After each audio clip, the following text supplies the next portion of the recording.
نو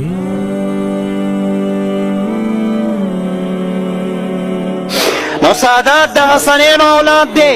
سادات د فاطمۃ الزہرا بی بی اولاد دے، سادات د حضرت علی شیر خدا رضی اللہ تعالیٰ عنہ اولاد دے. مونږ به شیعه په خپل ځای ماتو، د شیعه مخالفت به په خپل ځای کو، مونږ به د وهابي مخالفت په خپل ځای کو،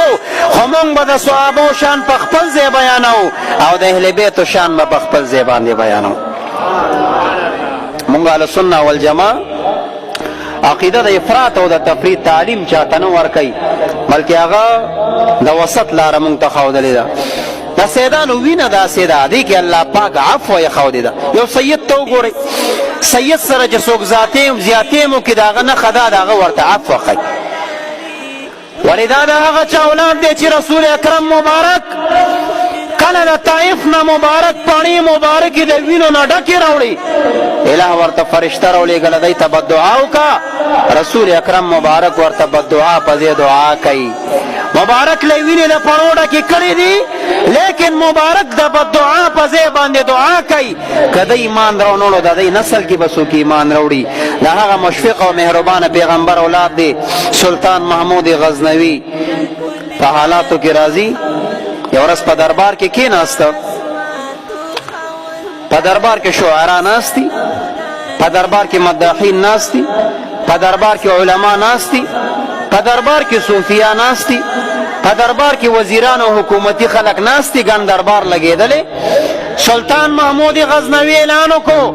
دې دربار کې داسې څوک متقی انسان شته چې زما ملاقات د خضر علیه السلام سره وکړي. ټول دربار خاموش دی. پخواني باچیان هم نیکانو، هغوی به علما او مشایخ او پیرانو سره ډېره مینه ساتله. سلطان محمود غزنوي اعلان کوي، کښېنه بچې کښېنه. سلطان محمود غزنوي اعلان کوي په دربار کې څوک شته چې زما ملاقات د خضر علیه السلام سره وکړي. ټول خاموش شول. یو عام شخصیت د علاقې پاسې د غریب سړی، هغه ورته باچا سلامت، زه به د خضر علیه السلام سره میلاو کم، خو زما به یو شرط وي. وایي څه شرط دی؟ وایي شرط مې دا دی چې یو وظیفه ده، زه به شپږ میاشتې د سیند په غاړه چله وباسم، خو شرط مې دا دی چې زما د کور خرچه به ته د بیت المال نه کې. هغه ورته یې صحیح ده، خو اسانه خبره. یا غریب سړی لاړو د سیند په غاړه عبادت کې مشغول شو، د الله ذکر کوي. شپږ میاشتې د ده کور ته د بیت المال نه خرچه ځي. چې شپږ میاشتې برابر شوي، باچا په دربار کې خاص او عام راجمع دی، ډېر جمع غفیر دی چې نن به د باچا ملاقات د خضر علیه السلام سره کېږي. دا غریب سړی چې راغی باچا ته وایي باچا صاحب کار روان شو. وایي څنګه؟ وایي وظیفه لږه نیمګړې پاتې د شپږ میاشتې ټیم به رانه نور اخلي. باچا ورته خیر دی، زه به بیت المال نه ستا د کور خرچه کوم، ته بې فکره شپږ میاشتې نورې واړوه. چې شپږ میاشتې تېرې شوې، باچا خاص و عام، شعرا، مداحین، علما، مشایخ، حکومتي افراد ټول جمع دي. باچا ورته وایي خضر علیه السلام. دا غریب سړی ورته وایي باچا سلامت، د سره ماندې وي، خو ما باچا ته دروغ ویلي وو، دا رزق درک مې نه لګېده. ما وی چې راځه یو کال به د باچا دربار نه ستا کور ته تیار رزق ځي او ته ښایسته کښېنه او د الله ذکر کوه یو کال. وای بل لار را سره نه وه. باچا صاحب دروغ مې درته ویلي دي. باچا غصه شو. سلطان محمود غزنوي سره دوه وزیران دي، یو ور سره ایاز غلام ناست دی. یو وزیر ته وایي وزیره دې سړي خو ما پورې خندا وکړه، دومره دروغ چې یو کال زه په دروغ کې وساتلم، څه چل ور سره وکړم؟ دا وزیر ورته وایي باچا سلامت، دنه سر قلم کا. دا چې ورته داسې وي مخامخ یو نوراني شخصیت په کرسۍ باندې ناستو، هغه ورته وایي دی وزیر دی ټیک وي. دی دویم وزیر ته وایي څه ور سره وکړم؟ وزیر ورته وایي باچا صاحب سر ته کټ کو سپو ته یې واچوه. دی نوراني شخصیت ورته وایي ټیک وي. ایاز ته متوجه شه، ایازه دی شخص سره څه وکړم؟ هغه ورته باچا سلامت، ستا د بیت المال نه چې یو کال د کور ته خرچه لاړه، نو ستا په بیت المال کې کمې راغې؟ وایي نه ایازه کمې خو نه دی راغلی. وایي ده چې تا پورې خندا وکړه او دروغ یې درته وویل. ای باچا سلامت، ستا په عزت کې څه کمې راغې؟ دی ورته وایي زما عزت کې هم کمې رانغې. د ایاز ورته وایي باچا سلامت غریب سړی دی معافي که الله رضا دپاره. دا نورانی شخصیت ورته وایي ټیکې وایي. باچا سلامت سلطان محمود غزنوي دی نورانی شخصیت ته مخ که وای دی یو وزیر نه مې پوښتنه وکړه د وی سر ته قلم که تاوي ټیکې ووایي، دی بل وی سر ته قلم که سپو ته یې واچوه تاوي ټیکې ووایي، او ایاز وایي چې معافې که تا بیا هم یې ټیکې ووایي څه کیسه ده؟ هغه ورته باچا صاحب ګناه د دې وزیرانو نه ده، ګناه ستا ده، ستا ګناه ده. وای دی کم وزیر چې درته ووایي سر ته قلم که، نو چې د کساب بچي ته دې وزارت ورکړی دی نو داسې مشورې خو به درکوي درته. وای دی کم وزیر چې ووایي سر ته قلم که، دا د کساب بچی دی، دا د په خوی کې کسابت دی، ټوکه او چړې سره کار دی، نو ده تا ته فتوا درکړه چې سر ته قلم که ولې ټوکه او چړې سره د زندګي د قصاب دی. نو چې قصاب دی وزیر جوړ کړی یې داسې فتوې خو به درکوي.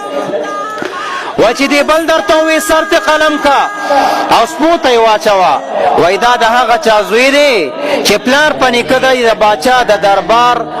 او هغه د ښکار سپو تربیت کړی دی، نو وای د ده زندګي د پلار او نیکه سپو سره تېره شوې ده. یو سپو ساتونکو والا بچی چې وزیر جوړې نو وای داسې غلطې مشورې به درکوي. ما ځکه وی ټیکوي ای باچا سلامت تا ته چې ایاز ووایي چې معافې که، نو ایاز سید دی او د سیدانو په خوی کې عفو لیکلی شوې ده. باچا ورته مخ راوړو د ایازه تا خو ما ته چېرته نو ویلي چې زه سید یم. سید ایاز ورته وایي وای ده چې د یو راز نه پرده اوچته که، د بل راز نه به زه پرده اوچته کمه. وای دا مخامخ نورانی شخصیت چې ناست دی د حضرت خضر علیه السلام دی. معزز مقصد مې دا و چې د سیدانو په وینه کې عفو لیکلې ده. تعالو رسول دی د قدر کوي، د یو سید ماشوم نه دی، د ده قدم هم په خپل سر باندې اخلي. د سیدانو ډېر احترام کوئ. ته د ده ګیرې ته مه ګوره چې ګیره یې والې ده، ته د ده ګناه ته مه ګوره ولې ته خدای نه یې، زه او ته رب نه یو. د سزا او د جزا مالک څوک دی؟ ټولو وایي څوک دی؟ که اوچته وه څوک دی؟ د سزا او د جزا مالک خو الله دی، نو که ګناه کوي الله به سزا ورکوي، که نیکي کوي الله به جزا ورکوي. زه او ته څوک یو چې تپوس ترې وکړو؟ زه او ته به د ده د وینې د قدرۍ او د ده د خاندان د عظمت قدر کو. بس زه او ته به د دې قدر کو چې دا د رسول اکرم مبارک اولاد دی. بس ګناه کوي که نیکي کوي هغې خپل اخرت دی، دی پوه شه او خدای پوه شه. که ګیره خریلی سید هم دی والله زما په زړه کې ورته اعتقاد دی. د سیدانو باب کې زه ډېر باادبه یم، دا زه دعوې سره ویم چې څومره ادب زه د سیدانو ساتم، نه وینم چې بل شخص وکړي. ما د سیدانو مشوم هم په اوږه باندې ګرځولی چې دا آل رسول دی. ما سره مدرسه کې چې څومره مې سیدانو سره مینه ده دومره زما په مدرسه کې سیدان طالبان زیات دي. نو ما د سید طالب که د نورانی قیدی طالب دی، د هغه نوم مې د غټو کتابونو طالب نه په رجسټر کې بره لیکلی دی چې دا د پیغمبر علیه السلام اولاد دی. د مبارک د اولاد سره محبت هسې نه دی. ګورئ پیغمبر علیه السلام به یې راته صله راکوي. د کنز العمال حدیث شریف دی، مبارک فرمایي اربعة انا لهم شفیع یوم القیامه. ای زما امتیانو څلور قسمه خلک داسې دي چې د دوی شفاعت به د قیامت په ورځ زه خامخا کوم. نمبر 1 اے امتیانو دا هغه سړي شفاعت به خامخا کوم المکرمو لذریتی، څوک چې زما اولاد عزت کوي، زما د اولاد احترام کوي، زه به د هغه سړي شفاعت قیامت په ورځ خامخا کوم. دویم نمبر مبارک فرمایي دا هغه چا شفاعت به کومه چې والقاضي لهم حوائجهم، چې زما د اهل بیتو خاندان رسالت د سیدانو مبارک فرمایي زما د اولاد ضروریات برابرۍ، د دغه سړي شفاعت به د قیامت په ورځ خامخا کوم. وسعی لهم فی امورهم، مبارک فرمایي وای هغه امتی شفاعت به خامخا کوم چې څوک زما یو سید، زما یو بچی سره، زما د خاندان تعلق لرونکي سره د سره قومک کوي په یو کار کې. یو سید روان دی د شفتل ګېډې په سر دی، تا ته پته د سید دی که مشري که کشري، کتا نه کشرم دی خدا دستا مشر دی سید دی د تسطو کا یا ګړې ما ترا کا یو سید دی په خاندان کې دی نزدې مالک کې اوسېږي پوی دا قرضدار دی د قرض غیبانه ورکا دلې ورکا دکاندار ته ورکا یو سید دی وکړو په وجود کمزوري کپڑا نه ته ښایسته کپڑا غوندي داسې مه کوه ته یو جوړ کپڑا واخله پیزار کمزوري دی پیزار ورته واخله مبارک فرمای وساعی لهم فی امورهم د دوی په کارونو کې دوی سره کومک کوونکي امتی شفاعت په د قیامت په ورځ خامخا کوم او څلورم چې دا یو یم پوره نه کو والمحب لهم بقلبه وبلسانه مبارک فرمای هغه امتی زما چې زما خاندان سره تعلق لرونکي شخص سره آل الرسول سره سادات سره چې زما خاندان سره تعلق ساتي د سره په جبه محبت کوي او د سره په زړه کې محبت ساتي جواب را کوي سیدانو سره به مینه ساتي که نه به ساتي هر ځای چې سیدان وي صف کې مخکې ودروئ زی ورته ورکوئ څومره احترام چې ته د سید کولی شي ولې زه چې د کم دین کلمه وایم زه چې د چا په امت کې چا چې زما د پاره جړا کړې ده هغه د مبارک وینه ده او د مبارک په خاندان کې را روان دی دا دومره غټ نسبت دی امیر المؤمنین عمر فاروق صاحب څه کمې ورسره مبارک فرمای کمانه بعد بل نبی وی هغه به عمر صاحب دی خبر پوهېږئ که نه کمانه بعد بل نبی وی هغه به عمر صاحب وی په کومه لار به چې شیطان عمر صاحب لاړه په هغه لار باندې به شیطان د هیبت د وجې نه تله چې په دې لار عمر صاحب تللی هغه عمر صاحب چې خلیفه ثانی دی امیر المؤمنین دی زیات ځمکه باندې مملکت او ریاست کړی دی د څه کمې ورسره علي صاحب ته یې پیغام ولېږه ای علي رضی الله عنک دا خپله لور دې ما ته په نکاح کې راکه علي صاحب ورته خاموش دوباره بیا پیغام ولېږه علي صاحب بیا خاموش شو په دریم کارتی بیا پیغام ولېږه بیا خاموش شو امیر المؤمنین نازی علی صاحب توایی اے علی رضی اللہ عنکا زما تا تدری پیغامون راغا تا ما تا جواب ونکا ما تا دی دالور پا نکاح باندې راکا هغه ورته امیر المؤمنین کس پینگیری بوډای او زما لور د 15 کالانې د 14 کالانې د څنګه درته درکم امیر المؤمنین په جلال کې راځي ورته علي صاحب ستا په زړه کې څه دي چې زما ډېرو نکاحګانو سره مینه ده زه د نکاح په شوق یم د ډېرو نکاحګانو خواهشمند نه یم خو ما د رسول اکرم مبارک نه اورېدلي دي چې د قیامت په ورځ به یو نسب کار نه ورکوي الا نسبي و سحري مبارک فرمای زما نسب او زما زمګری به د قیامت په ورځ کار ورکوي اے علی صاحب الله سید نیم پیدا کړي څه چلو کم خو راځه چې دا زمګری نسبت خو را تحصیل شي اے علی صاحب په د یو شرف او د یو مقام د حصول دپاره مې ستا لور غوښته زه امیر المؤمنین یم کچرې په خپل رعایا او قوم کې مالداره نه مالداره سړي ته د نکاح پیغام ولېږم ما ته به خپله ښایسته لور راکړي لیکن زه یم چې ما ته د قیامت ورځ الا نسبي و سحري الله سید نیم پیدا کړی راځه چې د آخرت دا یو اعزاز درته الله درکړي نو خپلو زمانو کې خو مې حساب کوي که نه نو علي صاحب بیا عمر صاحب ته خپله لور په نکاح باندې ورکړه او د زمګرۍ نسبت عمر فاروق صاحب ته حاصل شو دا ښه نسبت دی خو له به ده غواړي ما چې علم وکړو دا محقق دوره نابغة العصر شهید غلام حضرت غلام شهید رحمت الله علیه مریدی او شاگردی می په ګڼه سطح وکړه خصوصي مجالسو کې پاتې شوم په یوه دوره کې مې د بخاري وغیره قرات وکړ لیکن بعد د علم نه زما په زړه کې همدا ارمان و چې خدای زړه دې راته راکړه د داعشیانو مرکزونو ته ځم چې لنجې ورته ورکوم خدای ډېر زړه دې راته راکړه دومره علم دې راته راکړه چې د خپل عقیدې او د مذهب خدمت کوم د دین خادم دې جوړ کړم خو خدایه سید دې نیم پیدا کړی نو په زمانو کې خو راته نسبت حاصل کا نو الحمدلله د حضرت پیر بابا رحمت الله علیه په اولاد کې ما ته هم الله نکاح راکړه او سیدانو په زمګرۍ کې راغم دا اوس هغه چاته پته لګي چې څوک د آل رسول په محبت پوهېږي دا ډېر غټ نسبت دی د مبارک زمګوري خدا ده ادب ډېر غواړي سیدان ډېر لوی ادب غواړي ځکه چې د دوی سره مینه د ایمان ذریعه ده او دوی سره بغض او دشمني د ایمان د تلو خدشه لري ګورې ځکه په بل خاریه کې دا یو واقعه کوم، بیا دعا کو زه دنه رخصتېږم. ګلان مداحین رالی دي، دوی به تاسو ته ناخواني کوي، معروف دي، تاسو ټولې پیژنئ، عاشقان را جمع دي، دوی به درته د مینې په انداز کې ناخواني کوي. د بلخ په خاریه کې یو سید اوسېده. دا سید چې کله وفات شو دنه دوه لورګانې پاتې شو، یوې بیبي وه،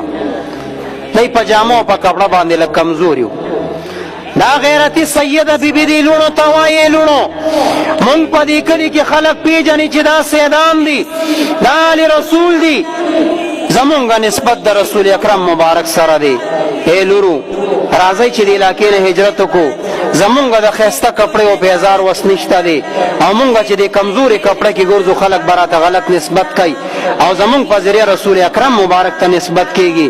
راځئ مونږ به بل علاقې ته لاړ شو، هلته به هم څوک نه پیژني، نو که بیزار او کپړه هم کمزوري چاته به پته نه دا سیدان دي. راځئ لونو چې هجرت وکړو. دا دوه لورګانې راواخېستې او را روانه شوه چې علاقې نه بهر شوه. یو علاقه کې باران شپې یخني پې راغه، او هغه ځای کې د یو کچه سفر لاندې یو کچه ځای کې دا دوه لورګانې کېنولې، په دې باندې د لوږې او تندې حالات دي.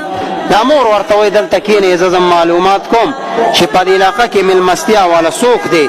په دې علاقه کې څوک چاته مېلمستیا ورکوي. وایي دا بغیرتي او سیده بیبي لاړه علاقه کې تپوس وکړو، چا ورته یې دوه کسان مېلمستیا کې ډېر مشهور دي. یو دلته یو مجوسي دی، هغه ایمان نه لري، خو حجره لري، یو خرچه کوي په مېلمنو، سردار دی. او بل یو عالم دی، مدرسه لري، مېلمنو ته خدمت کوي. هغه دا غیرتي بیبي و سیده وایي مجوسي باندې څه کوم، هغه خو بېدینه دی، راځه زما د پیغمبر زما د بابا جان وارث ته به لاړ شم، هغه به ما ته شپه راکړي، ما ته به روټۍ راکړي. دا علویه او سیده بیبي چې لاړه دغه عالم ته وایي ما سره دوه لورګانې دي، یخني ده، ما ته یو شپه راکړه، ما ته روټۍ راکړه. دغه عالم ورته وایي چې دې مبارک ورته وایي کله امام ذهبي رحمه الله په الکبایر کې وایي ایمان هم ذکر کو، بیا ورته وایي چې زه سید یم. نو دغه عالم ورته په مستۍ کې وایي چې تا سره څه سند دی چې ته سید یې؟ هسې خپله سیدګري مخې ته کې او سیدنې. دا بیبي دومره خفه شو. امام ذهبي صاحب لیکي وایي دا بیبي په دې نه وه خفه چې ما ته یې روټین، خفه په دې وه چې ما خو تا ته د سیدګرۍ نسبت هم وړاندې که، په کار خو دا وه چې ته زما د بابا جان وارث یې، ما ته د یو شپه را کړی وي، دا مدرسو کور مې دنه وړو نه، ټول عمر نه پاتې کېدم، یو شپه مې دنه غوښته، خو چې ایمان مې هم درته ذکر کړی وی چې زه مؤمن یم، د تور سر یم، په کار دی تا ما ته روټۍ را کړی وي، خو ما تا ته د خپل پیغمبر دا ولد چې زه د هغه اولاد کېم، ته زما د بابا جان وارث یې، لیکن تا ما ته روټۍ را نه که او شپه دې را نه که. دا بیبي وایي ډېره خفه راغم. مجوسي کوسېد، مجوسي ته وایي ته خو کافره څه به زما نیکه وپېژنې، خو زه د هغه چا په اولاد کې یم چې دین اسلام د هغه د برکته دی، الله پاک په کائناتو سرداري ورته ورکړې ده، مونږ چې د چا په دین باندې زه د هغه بچی یم، زه سید یم، علویه یم، ما سره دوه لورګانې دي، یخني ده، ما ته یو شپه راکه او روټۍ راته راکه. وایي دا مجوسي ورته وایي چې زه خو ستاسو دین نه ناخبر یم، خو دومره پوهېږم ستاسو پیغمبر عظیم شخصیت و، ورشه خپلې لورګانې دې راوله، خپل کور زنانو ته ووایي دی ته خدمت وکړه، دی ته روټۍ ورکړه، دی ته اوبه ورکړه، دی ته بستره ورکړه. دې مجوسي ډېر خاطر وکړه، په دغه شپه باندې دواړه خوب ویني. دغه عالم چې چا ورته انکار کړی او خوب ویني، ورې واقعه مې مقصد نه دی، مقصد مې دا دی چې یو شپه روټۍ ورکولو باندې پیغمبر علیه السلام د برکته چې د پیغمبر اولاد ته یې شپه ورکړې ده، الله پاک مجوسي ته ایمان ورکړی، د عالم بدبخته ګرځئ. نو سوچ وکړئ چې زه یو ته د اولاد بېادبي کوو، کنځل ورته کوو، زما او ستا به څه حال وي؟ لږ سوچ پکار دی، سیدانو باسې داسې بدګماني مه ساتئ. دا د پیغمبر علیه السلام د محبت د حصول غټه ذریعه ده، د سیدانو ماشوم قدم په خپل سر ګرځوئ. دا مبارک اولاد دی، مبارک دی والله چې خفه کېږي. دا عالم خوب ویني، عالم خوب ویني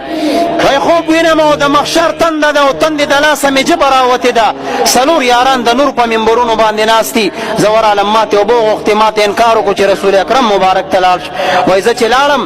رسول الله مبارک ته مې وفرمیل قربان اوبه راته راکه د تندې نه مې ژبه راوځي وای مبارک راته وای زه خو اوبه نه در کومه وای ما ورته قربان امتي دي وای ما باندې د تندې اثراتو مخامخ مې چوکتې او پاڼۍ ماڼۍ مې صحیح که ما ورته قربان وای دا تنده رانه هیره شوه ما ورته چې دا ماڼۍ یا رسول الله اوبه مې نه دي په کار ماڼۍ راته راکه دا چاته ورکې وای مبارک راته فرمایي دا خو زه خپل امتي ته ورکوم وای زه ورته یم یا رسول الله زه د امتي یم وای ما ته وای چې څه سند لري چې ته زما امتي عالم وای ما ورته چې یا رسول الله قربان که په سند باندې شنو په دې سخته ورځ به څوک سند ذکر کوي وای مبارک راته فرمایي ای عالمه ای انسان او شخصیته چې زما یو بچی تا ته په دنیا کې درغه تا نه یو عمرې کور راغوسته تا نه یې دا ځای نه نیوه د دنیا دې متا کې درغه او تا نه یو شپه او ګوټ اوبه لږه روټۍ غوښته نو تا هغې نه د دې مطالبه وکړه چې ته ما ته سید سند وښیه چې ته سید یې ما ته نن سند وښیه چې ته امتي هغې ته روټۍ ولې ورنکه د عالم چې بیدار شه عالم طالبانو ته وایي شابئ چې هر ځای کې وي دا بیبي او دا دوه لورګانې ورسره دي پیدایي کوي چرته هم نه دي ته دې علاقه کې دي طالبان ګرځېده چا ورته د مجوسي مېلمانه دي چې لاړه دا مولا صاحب لاړه او دې مجوسي ته وایي ای مجوسي ته خو بېدینه انساني ته خو زمونږ په دین کې هم نه دا مېلمانه زما دي دا زما د پیغمبر ملمانه دي دا زما د پیغمبر اولاد دی زی وارث هم دا زما حق دی دا مجوسی ورته په آرام کینا زه تر دې وخته مجوسی ما ته الله پاک د دې د یو شپې د برکت ایمان را نصیب کړ بیګا